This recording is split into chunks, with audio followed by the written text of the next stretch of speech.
चांदवड तालुक्यातील दिगवत परिसरातील रोकडोबा वस्ती इथं बुधवार दिनांक 26 रोजी सकाळी घडलेल्या हृदयद्रावक घटनेनं संपूर्ण गावात खळबळ उडाली आहे। पाणी पुरवठा विभागात कार्यरत असलेल्या 35 वर्षीय दौलत उर्फ सचिन रामभाऊ हिरे यांनी त्यांच्या 9 वर्षाच्या मुलीसह तसेच 5 वर्षाच्या मुलाला घेऊन राहत्या घराजवळील विहिरीत उडी घेत आत्महत्या केली आहे।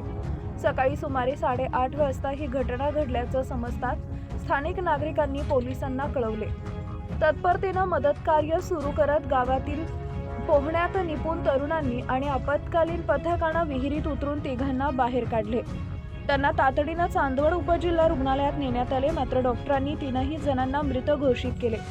या घटनेमुळे हिरे कुटुंबावर शोककळा पसरली असून हळहळ व्यक्त केली जात आहे।